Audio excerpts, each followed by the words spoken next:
大家好，我们今天的选择是如何防范你身边的小人。请大家把“一帆风顺”这4个字打在弹幕上或者评论区，在后面附上你的选择。短视频的朋友请双击牌面。好，我们首先来对这颗白子的选择进行解读。从这个四象阵中可以看出啊，你身边的小人数量倒是不多，但是呢，攻击力还是不低的。这个怎么讲呢？首先从这个攻守关系图中能看出来，你面对这些小人的骚扰和攻击一直是疲于应付的状态，并没有拿出什么好的办法，只能是说，我尽量躲着，或者我尽量防守，我不被人家占便宜。但是呢，谈不上有效的反制与震慑。所以呢，在大多数时候你是被他们搞得其实挺疲惫的。也希望有外部的援手来增强你的力量。那从这个状态来说，他们对你的攻击更多的是一种心理上的折磨就是挥之不去，并且呢也处心积虑的想把你置于死地。这个局面还是挺严重的。但是呢，我们不要怕万事万物都有解决的办法。只要我们能够沿着这个线索一点点的深入，并且看到真相，总会有破解的办法。所以你不用担心我们接下来会一点一点的帮助你找到反制和小人破局的有效办法。那我们看一看在你的人际圈中重灾区在哪里。这个扫描图呈现出的结果呢，你的同事其实还可以，相对来说没有那么多的矛盾和纠纷。同学圈呢也还不错，一直是大家保持着既有的传统在家族方面也没有关系也不会给你什么实质的伤害都是一些皮毛上的所谓的这种小是非，不足为患。那核心的重点其实是在于你的朋友圈。你的朋友圈相对来说情况稍微复杂一些，各种状况呢是问题的总源头。在这方面你要多加留意要增加你对朋友圈的觉察力和管控能力。当这个负面信息或者负面的事件流出的时候你应该第一时间有一个反应，或者你应该事先有所觉察哪些朋友感觉不是很对，可能会对你不利，在这方面要事先做好防范工作，而不能是完全的一马平川的敞开，让对方为所欲为，不是这样的。所以很多时候你在交往的过程中应该有一个界限，这个界限呢其实也是一道防火墙，能够让对方的这种言语挑拨负面是非控制在一个相对安全和你可以接受的范围内，这是你要特别注意的。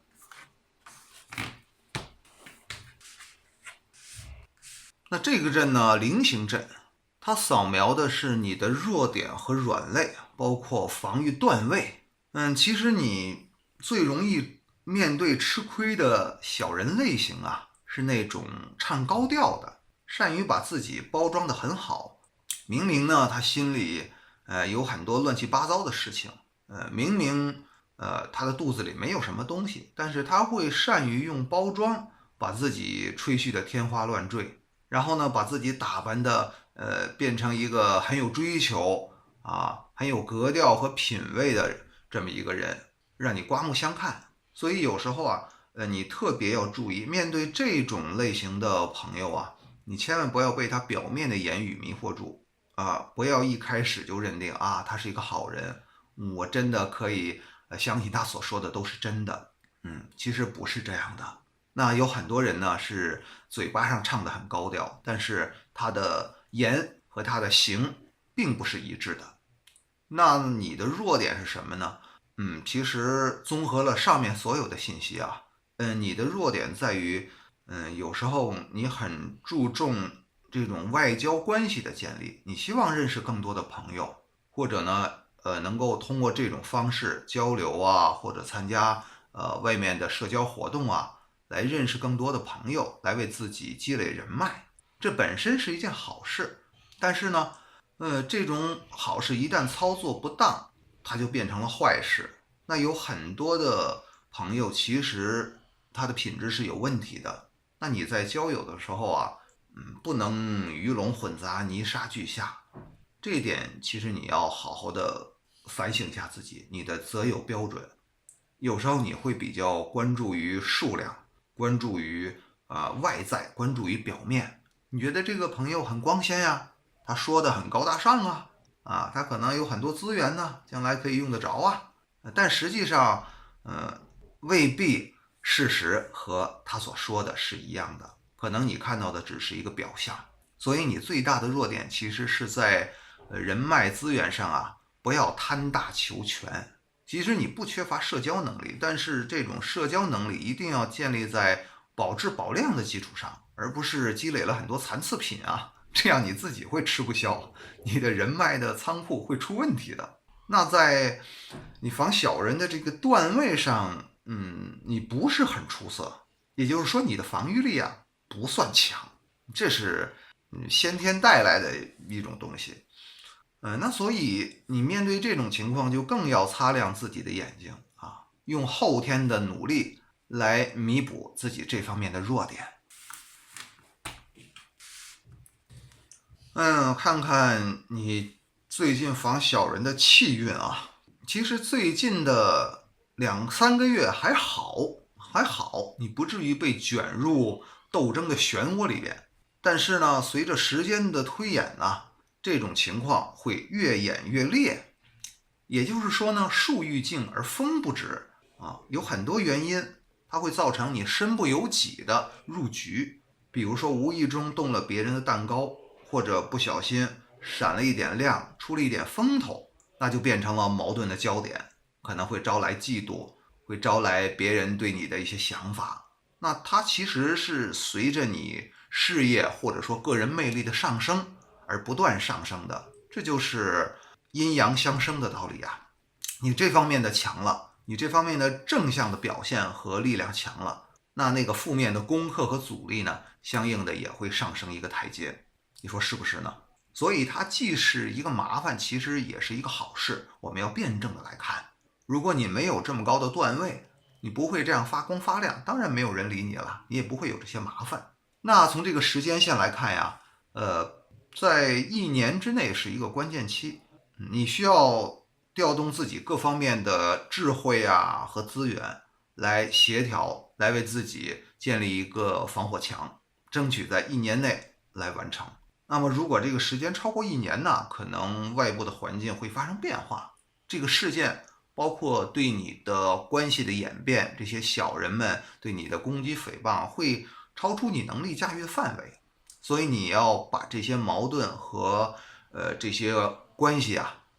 处理在刚刚萌芽的状态，不要等做大了，不要等种子生根发芽了，这时候你再去想办法解决问题，就已经失去先机了。所以记住啊，争取在1年内来解决和控制这些问题，越早越好，越早你越主动。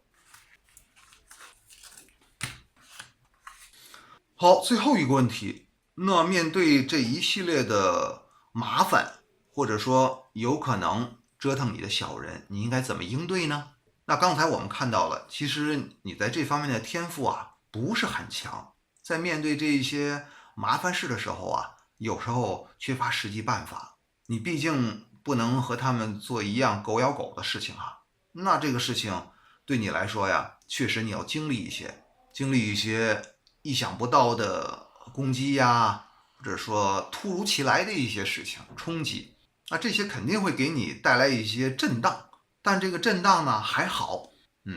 你的基本盘是可以承受这些的，这也是你一个修炼的功课了。所以你放心好了，虽然你周围的这些小人有一定的杀伤力，但是他们并不能从根本上动摇你的利益，你还是会冲破他们的封锁线的。那你唯一也是最需要注意的一点是，在交友的时候，在拓展人际关系的时候，你要守住你的底线，不要无原则的去扩充自己的人脉圈，不要看到对方说的很好，或者说有什么很炫目的外表，你就去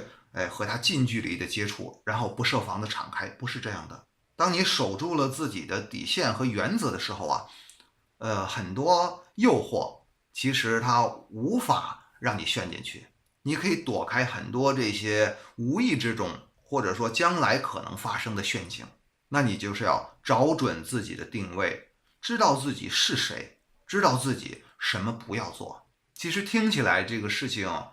并不难，但做起来的时候，当你真正做到的时候啊，你会处于不败之地，就像孙悟空给唐僧画的那个金刚圈一样。只要你在这个圈子里有一定之规，那么外面的妖魔鬼怪怎样诱惑，其实都无法伤害到你一根汗毛，除非你自己受不住诱惑跳出来了，那是你自己的问题啊。所以呢，归根结底还是在于你要把握住自己的心性，不要被小人的花言巧语所迷惑，不要见到这个利益好像很大，然后你的心就动了，这是你将来人际关系相处的大忌。只要保持住了这一点，那么那些小人呐，伤害不了你。记住哦。接下来我们对这颗黑子的选择进行解读。那第一个问题啊，就是你身边的小人到底多不多？他们的危害有多大？到底大不大呢？那从这个四象阵中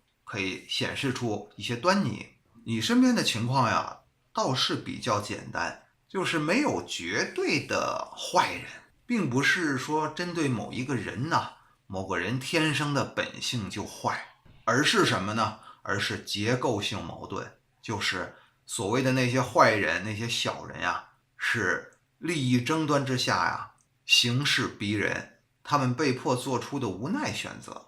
他们本质上其实不想搞这些事情，但是蛋糕呢就这么大，为了抢那块蛋糕，为了保护自己最后的那点奶酪吧，所以不得已来出此下策，来投入了小人攻击诽谤这些所谓的负能量的洪流之中。那他们的危害啊，其实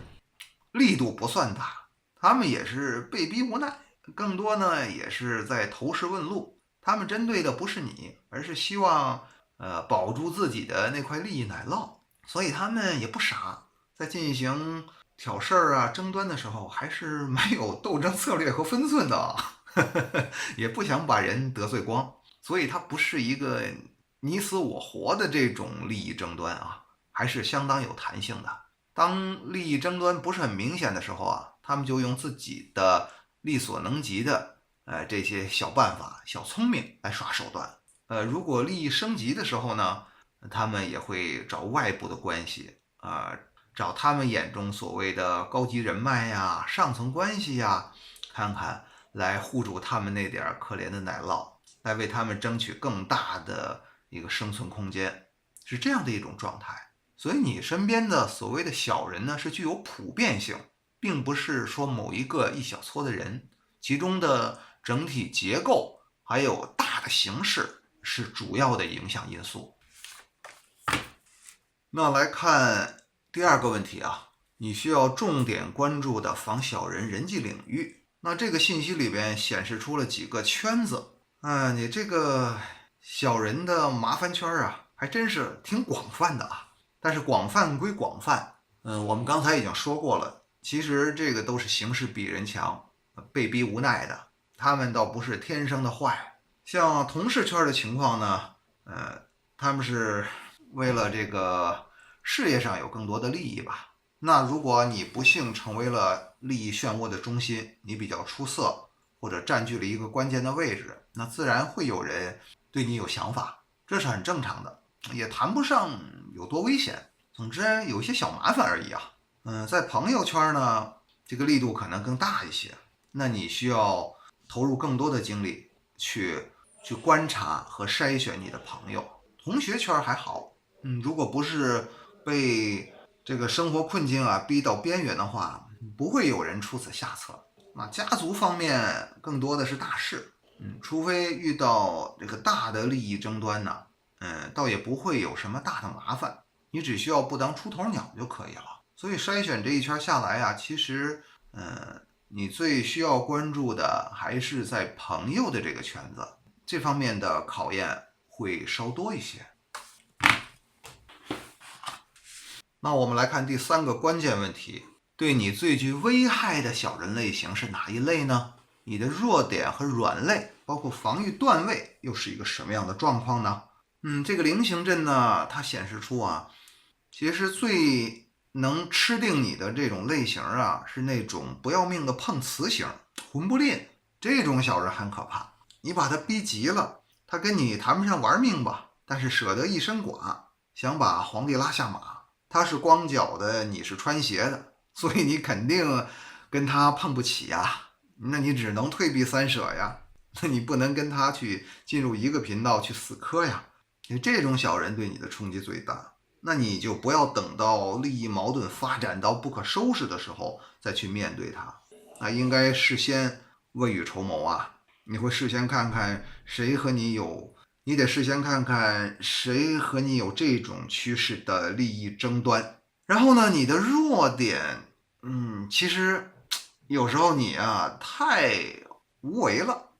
有时候太没有想法，一切呢顺其自然，一切呢交给命运去解决，你也不想看得太远。那这作为一个普通的一个职场成员或者一个普通人，当然没有问题啊。但如果你有更高的追求，或者说在事业上有更大的目标，那这种眼光和状况肯定是不够用的。那你需要有更大的格局。这个格局并不是说防小人的政治斗争的手段啊，这个没有必要，而是你要看清楚你真正要的是什么，而不要陷入到办公室政治里边去，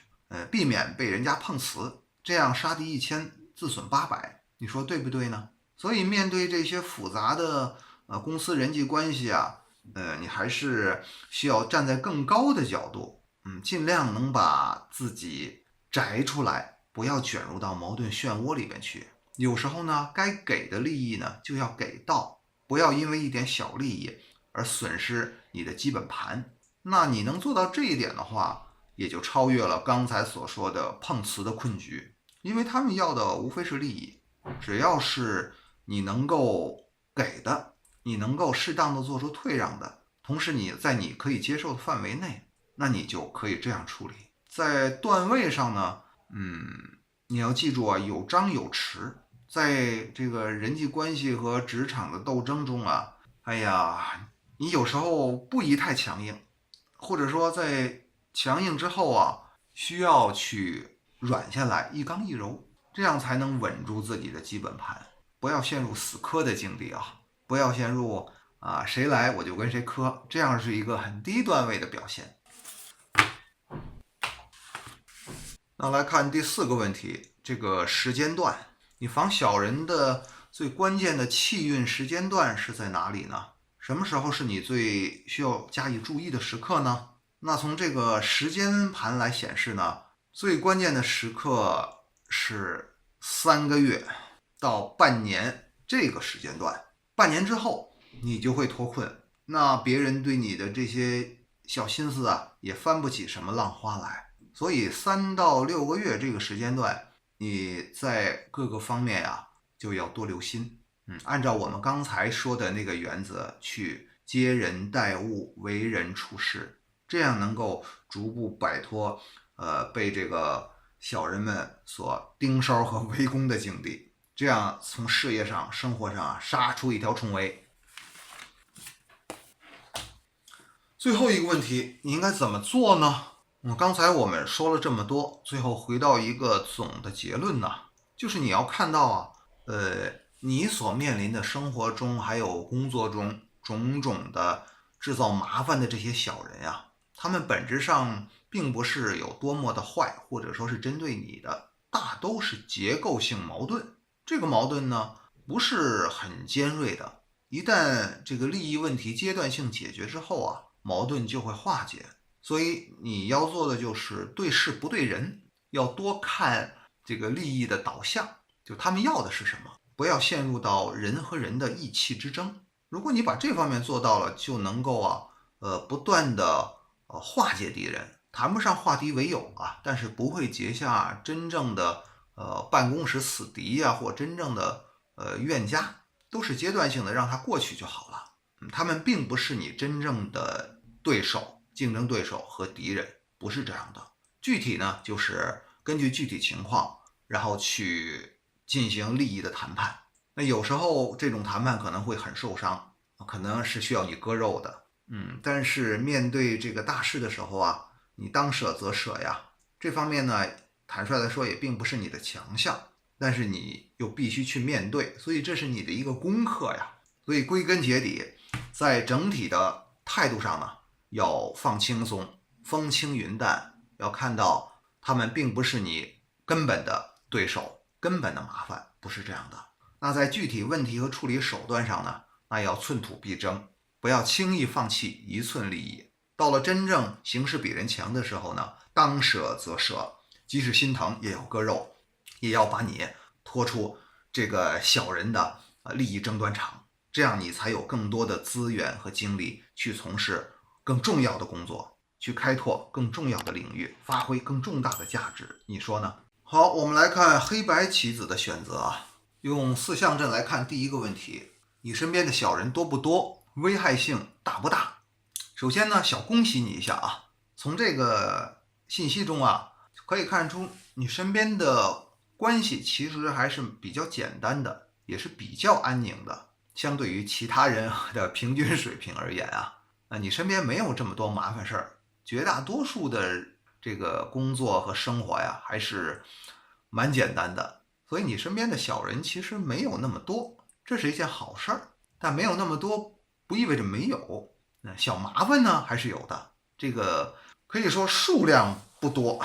但是你遭遇的这个事件呀也比较有意思，是属于那种城门失火殃及池鱼类型的。就本来这个事看起来和你没有关系，不应该冲击到你，但是不知道怎么就把你扯上了。你身边的那种小人不是很精明的计谋型啊，是那种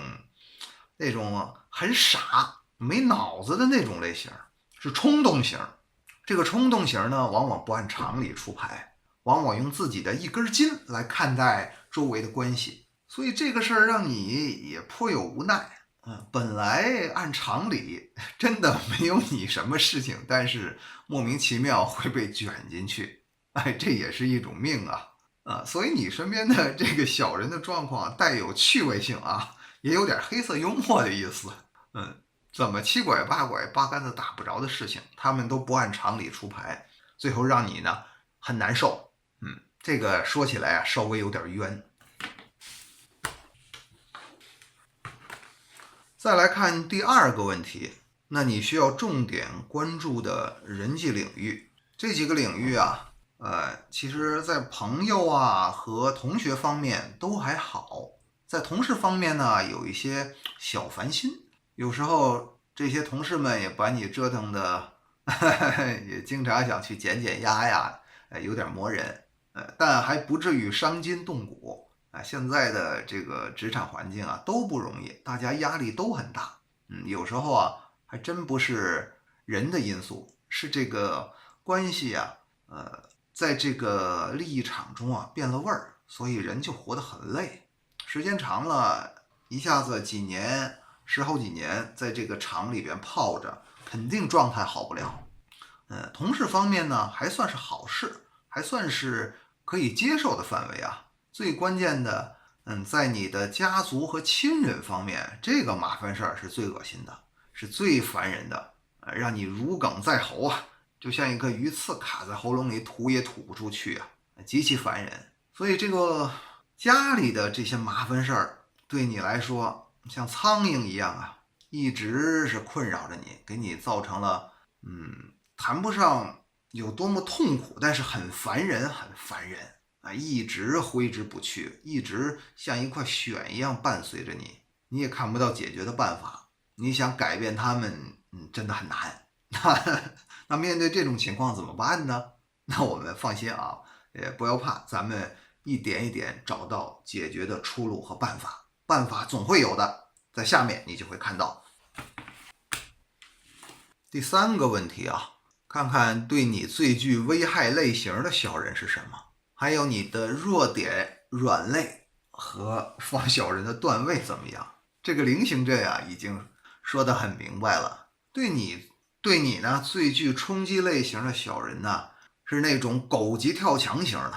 他本身呢并不想与你为仇，但是呢阴错阳差被逼到墙角了，正好呢你又赶上是一个躺枪的位置，所以他也退无可退啊，胡乱的撕咬狂吠一番，把你搞得很狼狈。哎呀，这个事儿确实啊，能感受到那个尴尬的场景，确实让人很郁闷啊。这个事儿其实你蛮无辜的啊。他呢虽然自身有问题，但也没到十恶不赦那种感觉，就是恶心，就是为了护住自己的那块奶酪啊。所以这种类型呢，小人是最麻烦的。那在弱点方面呢，哎呀，你这个人呢，有时候被人际关系所困，在人际关系上纠缠太多，适当的应该舍弃一些，不能只做加法，要做减法。这些负面的人际关系，给你造成了很大的困扰，包括家族里边的亲友应酬啊，其实很多是没有价值的，你要看清楚，不要碍于世俗啊这些常人所说的